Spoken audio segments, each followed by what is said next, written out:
ಇವತ್ತಿನ ರೀಡಿಂಗ್ ಅಲ್ಲಿ ನಿಮ್ಮ ಪರ್ಸನ್ ಅವ್ರ ಮನಸ್ಸಿಂದ ನಿಮ್ಮ ಬಗ್ಗೆ ಏನ್ ಫೀಲ್ ಮಾಡ್ತಾ ಇದ್ದಾರೆ ಅನ್ನೋದನ್ನ ಚೆಕ್ ಮಾಡೋಣ. ಇದೊಂದು ಜನರಲ್ ರೀಡಿಂಗ್ ಆಗಿರುತ್ತೆ. ನಿಮಗೆ ರೆಸೊನೇಟ್ ಆದ್ರೆ ಈ ಒಂದು ರೀಡಿಂಗ್ ನ ವಾಚ್ ಮಾಡಿ, ಅದರ್ವೈಸ್ ನೀವು ಪರ್ಸನಲ್ ರೀಡಿಂಗ್ ನ ಬುಕ್ ಮಾಡ್ಕೊಳ್ಳಿ. ಓಕೆನಾ? ಸೊ ಯಾರೆಲ್ಲ ಇನ್ಸ್ಟಾಗ್ರಾಮ್ ನ ಫಾಲೋ ಮಾಡ್ತಾ ಇದ್ದೀರಾ, thank you so much. Follow ಮಾಡದೇ ಇದ್ದರೂ ಫಾಲೋ ಮಾಡಿ, ಎನರ್ಜಿನ ರಿಸೀವ್ ಮಾಡ್ಕೊಳ್ಳಿ. ಈ ಒಂದು ರೀಡಿಂಗಿಗೆ ಪ್ರತಿಯೊಬ್ಬರು ಕೂಡ 111 ಅಂತ ಹೇಳಿಬಿಟ್ಟು ಕಮೆಂಟ್ ಮಾಡಿ ಎನರ್ಜಿನ ರಿಸೀವ್ ಮಾಡ್ಕೊಳ್ತೀರಾ. ಓಕೆ, ಸೊ ಈ ಕ್ಷಣ ನಿಮ್ಮ ಪರ್ಸನ್ ಅವ್ರ ಮನಸ್ಸಿಂದ ಏನ್ ಫೀಲ್ ಮಾಡ್ತಾ ಇದ್ದಾರೆ? Wow, 2 of cups,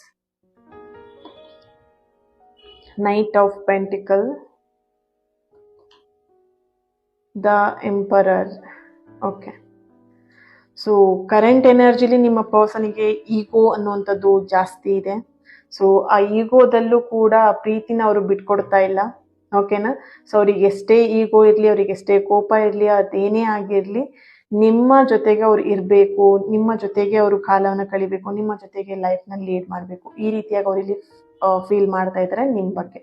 okay, so magician card ಇಲ್ಲಿ ಬಾಟಮ್ ಆಫ್ ದ ಕಾರ್ಡ್ ಬರ್ತಿರೋದ್ರಿಂದ ಖಂಡಿತವಾಗಿಯೂ ಈ ಒಂದು ಎನರ್ಜಿಯಲ್ಲಿ ನಿಮ್ಮ ಪರ್ಸನ್ ಫೀಲ್ ಮಾಡ್ತಾ ಇರುವಂಥದ್ದು ನಿಮ್ಮ ಜೊತೆಗೆ ಲೈಫ್ ಲಾಂಗ್ ವರೆಗೆ ಇರಬೇಕು, ಜೊತೆಯಾಗಿ ನಿಮ್ಮ ಜೊತೆಲೇ ಇರಬೇಕು ಅನ್ನೋಂಥ ಫೀಲ್ನ ಅವ್ರು ಇಲ್ಲಿ ಮಾಡ್ತಾ ಇದ್ದಾರೆ. ಬಟ್ ಈಗೋಯಿಂದ ಇದನ್ನೆಲ್ಲ ಅವರು ಈ ಫೀಲಿಂಗ್ ನಿಮ್ಮ ಹತ್ರ ಹೇಳ್ಕೊಳ್ದೇ ಇರಬಹುದು, ಬಟ್ ಅವ್ರ ಮನಸ್ಸಲ್ಲಿ ಇರೋಂಥ ಫೀಲಿಂಗ್ ಇದಾಗಿದೆ. ನಿಮ್ಮ ಜೊತೆಗೆ ರಿಲೇಶನ್ಶಿಪ್ ಅಲ್ಲಿ ಯಾವಾಗಲೂ ಇರಬೇಕು, ನಿಮ್ಮ ಒಂದು ಕನೆಕ್ಷನ್, ನಿಮ್ಮ ಒಂದು ಕಾಂಟ್ಯಾಕ್ಟ್ ಅಲ್ಲಿ, ನಿಮ್ಮ ಒಂದು ಸಂಬಂಧದಲ್ಲಿ ಕೊನೆವರೆಗೂ ಇರಬೇಕು ಅನ್ನೋಂಥ ಒಂದು ಎನರ್ಜಿ ನಿಮ್ಮ ಪರ್ಸನ್ ಅಲ್ಲಿ ಇದೆ. ಓಕೆ, ಸೊ ಅವ್ರ ಈಗೋನ ಬಿಟ್ರೆ ನಿಮ್ ಜೊತೆಗೆ ಖಂಡಿತವಾಗಿಯೂ ಖುಷಿಯಿಂದ ಹ್ಯಾಪಿಯಿಂದ ಇರ್ತಾರೆ. ಬಟ್ ಅವರ ಹುಟ್ಟುಗುಣ ಈಗೋ, ಸಿಟ್ಟು, ಕೋಪ. ಸೊ ಹಾಗಾಗಿ ಅವ್ರ ಹುಟ್ಟುಗುಣವನ್ನ ಅವರು ಇಟ್ಕೊಂಡಿದ್ದಾರೆ. ಹಾಗಾಗಿ ಇಲ್ಲಿ ರಿಲೇಶನ್ಶಿಪ್ ಅಲ್ಲಿ ಪ್ರಾಬ್ಲಮ್ ಬರ್ತಾ ಇದೆ. ಮುಂದಿನ ದಿನದಲ್ಲಿ ಆ ಈಗೋ, ಕೋಪ ಎಲ್ಲ ನೀವು ಅವರ ಈಗೋ ಏನಿದೆ, ಅವರ ಕೋಪ ಏನಿದೆ, ಅದನ್ನೆಲ್ಲದನ್ನು ಕೂಡ ಕರಗಿಸ್ತೀರಾ. ಅಷ್ಟು ಪವರ್, ಅಷ್ಟು ಶಕ್ತಿ ನಿಮ್ಮ ಪ್ರೀತಿಗೆ ನಿಮಗೆ ಇದೆ ಅನ್ನೋಂಥ ಒಂದು ಎನರ್ಜಿ ಇಲ್ಲಿ ಬರ್ತಾ ಇದೆ. ಸೊ ಈ ಕ್ಷಣದ ಒಂದು ನಿಮ್ಮ ಪರ್ಸನ್ ಅವ್ರ ಮನಸ್ಸಿಂದ ಫೀಲ್ ಮಾಡ್ತಿರೋಂಥ ಎನರ್ಜಿ ಇದಾಗಿದೆ.